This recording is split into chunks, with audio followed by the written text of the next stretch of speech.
আপনারা আমাকে ডেকেছেন প্রথম এখানে। I am very grateful. আমরা সবাই খুব গর্বিত এখানে আসার জন্য। Thank you so much. And অনেক দিন হয়ে গেল, আমি কখনো ভাবিনি, আমি তো অভিনেতা হতে চেয়েছিলাম এবং আমার যখন আমি চেয়েছিলাম তখন আমার বয়স ছিল রাফলি অ্যাবাউট ধরুন 22 বছর। এবং আমি চেষ্টা করেছি, আমি শিখেছি অভিনয় সিরিয়াসলি। এবং যে ধরনের সিনেমা হচ্ছিল তা আমি রিলেট করতে পারিনি। সেই সিনেমায় শহরটাকেও ভালো লাগেনি। I want to leave and go away,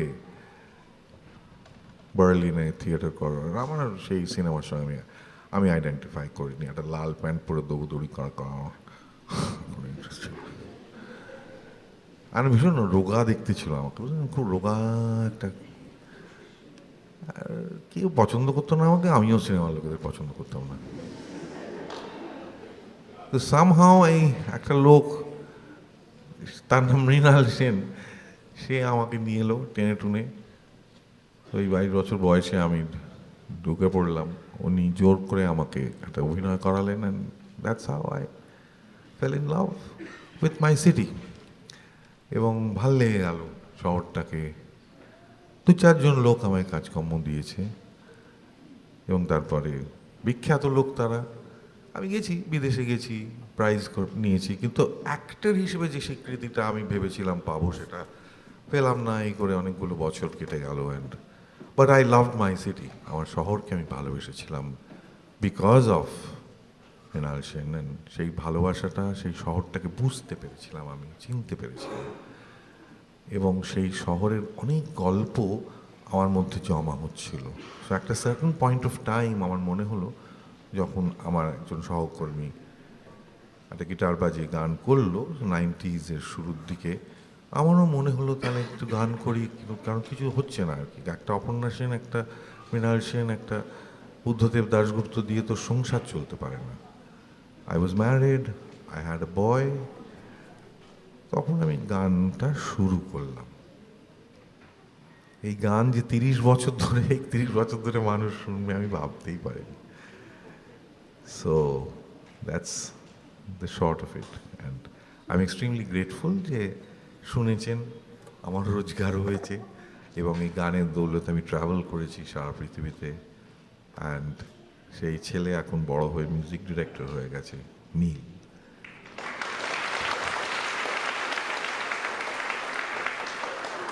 and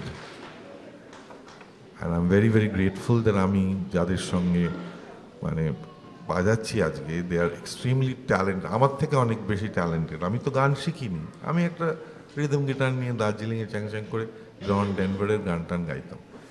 কিন্তু তারপরে নিজে যে আমি লিখবো, আমার শহরকে ভালোবেসে গান লিখবো, আমি ভাবিনি।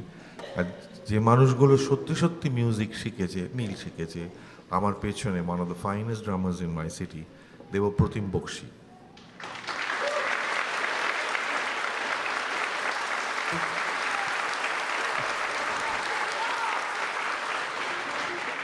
ব্যোমকেশ বক্সির কেউ নয় কিন্তু।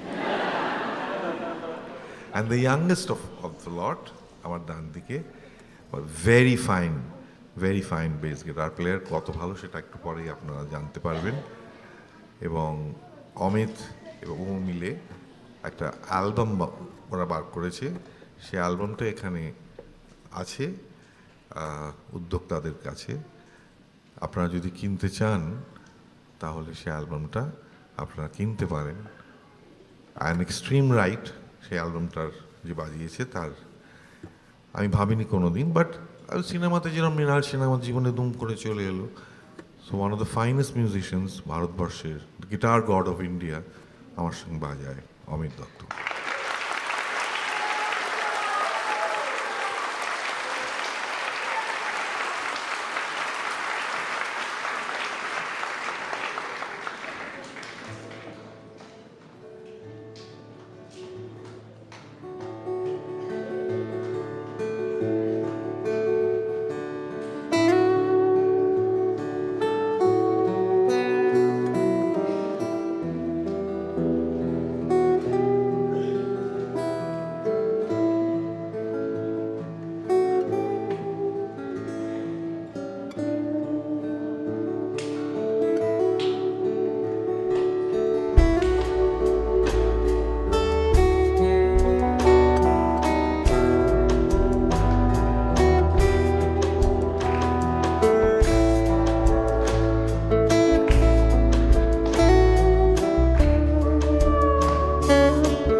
চাকরিটা আমি পেয়ে গেছি বেলা, শুনছ? এখন আর কেউ আটকাতে পারবে না। সম্বন্ধটা এইবার তুমি ভেস্তে দিতে পারো, মাকে বলে দাও বিয়ে তুমি করছো না। চাকরিটা আমি পেয়ে গেছি বেলা, সত্যি আর মাত্র কয়েকটা মাস বাস। স্টার্টিং এই ওরা 1500 দেবে, 3 মাস পরে কনফার্ম। চুপ করে কেন বেলা কিছু বলছো না? 244-1139 বেলা বোস, তুমি পারছো কি শুনতে? 10-12 বার রং নাম্বার পেরিয়ে তোমাকে পেয়েছি, দেবো না কিছুতেই আর হারাতে। হ্যালো,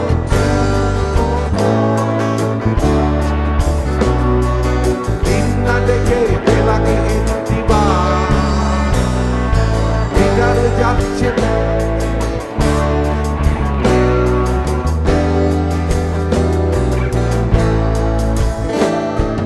স্বপ্ন এবার হয়ে যাবে বেলা, সত্যি এতদিন ধরে এত অপেক্ষা। রাস্তার কত সস্তা হোটেলে বদ্ধ কেবিনে বন্দি দুজনের উত্তর ষাট কত প্রতীক্ষা। আর কিছুদিন তারপর বেলা মুক্তি, 10 বার ওই নীল দেয়ালের ঘর। সাদা কালো এই জঞ্জালে ভরা মিথ্যে কথার শহরে তোমার আমার লাল নীল সংসার। এটা কি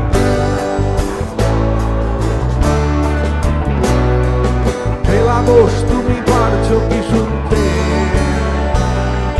10-12 বার রং নাম্বার পেরিয়ে তোমাকে পেয়েছি, দেবো না কিছুতেই আর হারাতে।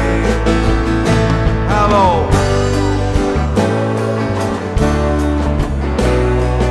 দিন না ডেকে বেলাকে একটিবার গিটার যাচ্ছে বেড়ে।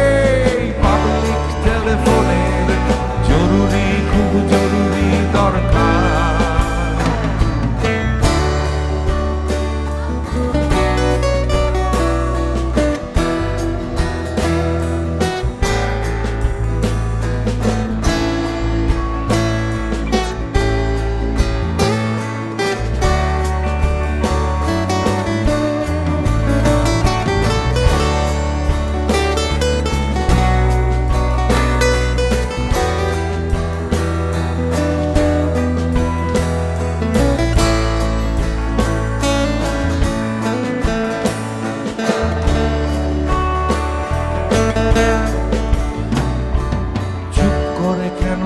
বেলা তুমি কাঁদছো, চাকরিটা আমি পেয়ে গেছি সত্যি। কান্নাকাটির হল্লাহাটির সময় গেছে ফুরিয়ে। হ্যালো, তুমি শুনতে পাচ্ছ কি? চুপ করে কেন একই বেলা তুমি কাঁদছো? চাকরিটা আমি পেয়ে গেছি সত্যি। কান্নাকাটির হল্লাহাটির সময় গেছে ফুরিয়ে। হ্যালো, তুমি শুনতে পাচ্ছ? এটা কি 244-1139 বেলা বোস, তুমি পারছো কি শুনতে? 10-12 বার রং নাম্বার পেরিয়ে তোমাকে পেয়েছি, দেবো না কিছুতেই আর হারাতে।